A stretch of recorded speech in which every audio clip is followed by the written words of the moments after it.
Nag-post ako ng video a few weeks ago tungkol sa paano gumawa ng resume, updated version. Tapos may nabasa akong comment na gumawa din daw ako ng updated version ng job application letter. So, I believe in the past, meron akong nagawang at least 3 job application letters. Pero dahil malakas sa akin yung nag-comment na yun, kung sino ka man, shoutout to you.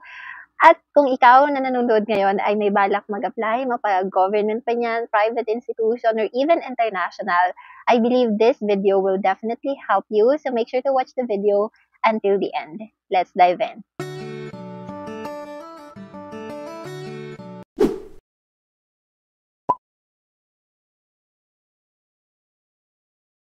Nandito tayo sa website ng Canva ngayon, isang free website kung saan pwede tayong mag-design at mag-create ng mga resume, including itong job application letter. So, all we have to do kung wala pa tayong Canva is to research canva.com, tapos mag-login tayo using our email, tapos punta lang tayo dito sa search box, tapos i-type lang natin yung job application letter template free.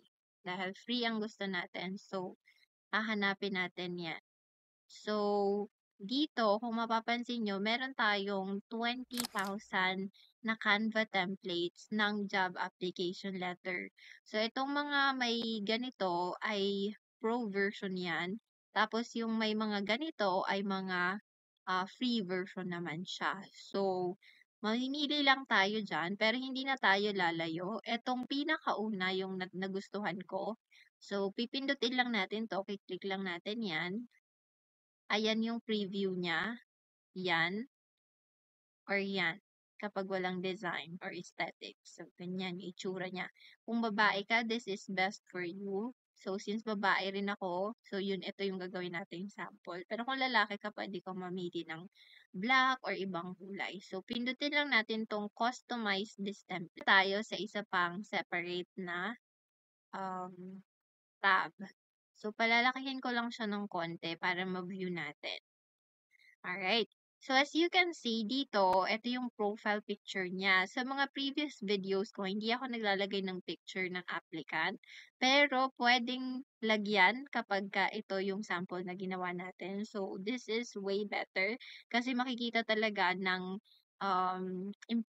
potential employer kung ano yung itsura mo and etc. So, ilagay na natin dito yung pinakamaganda nating picture.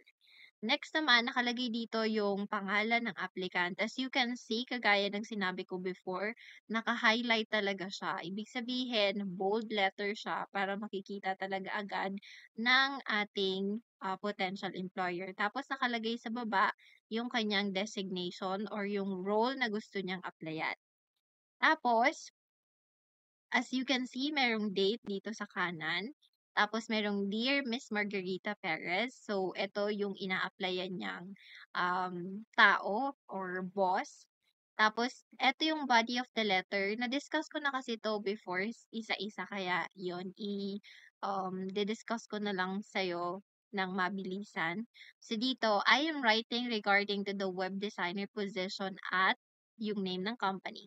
I saw the job listing and was immediately drawn to apply as blank has an excellent reputation for its creative visual designs. So, kung isa kang visual designer or web designer, then kahit hindi mo na i-edit out to or palitan mo na lang yung mga hindi tugma sa qualifications mo. Pero kung ikaw naman ay hindi web designer, for example, isa kang office staff, isa kang customer service representative, then you can simply change yung pangalan ng position, pati na rin yung company, papalitan mo na lang din yan.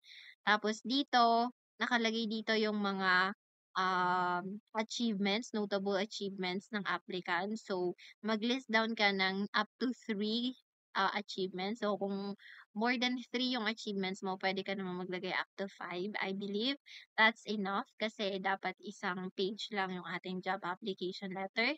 Tapos dito sa pinakadulo, dito natin i-mention yung iyong valuable assets and also a way para ma-entice natin or ma-compel, ma-convince natin yung ating potential employer na i-hire tayo. Alright? So, dito sincerely, tapos yung Eleanor Fitzgerald, tapos yung signature niya, hindi niya kinalimutan. So, meron talaga siya, as I always say. Ngayon, magtatanong kayo, Miss Naomi, hindi ba mahirap mag-edit niyan? Sobrang dali lang po nito, especially kung laptop yung gamit mo. Currently, gumagamit ako ng laptop as we speak. So, kung gusto mong palitan yung itong mga font size na to, font style na to, pwede naman. Punta ka lang dyan, tapos mamili ka ng mga font styles na available. Tapos kung gusto mong palitan, masyadong malaki para sa'yo, pwede mong liitan. Kung naliliitan ka, pwede mo namang lakihan. Pwede mo siyang lagyan ng underline kung gusto mong i-highlight siya, and et cetera. Now, sa pagpapalit naman ng picture, madali lang yan. Kiklik mo lang yung picture, tapos click mo lang tong delete image, wag yung frame. Tapos, paliliitan ko lang. Pupunta tayo dito sa uploads. Meron na kasi ako mga in-upload na pictures dito before. So, hanapin ko lang yon. Oh, ito, kunyari ito siya. Yan, sabihin niyo, "Hala, Miss Naomi, ang hirap naman yan, nakalagay siya sa gitna." Don't worry, kasi all you have to do is to drag it. Idadrag mo lang siya papunta dun sa bilog. Yan, 'di ba? Ganyan lang siya, idadrag mo lang siya tapos magfi-fit na siya on its own. So, make sure na yan na yung pinakamaganda mong picture, professional ka diyan, nakangiti, well-groomed, etc. Alright, so yun, ganito lang kadali.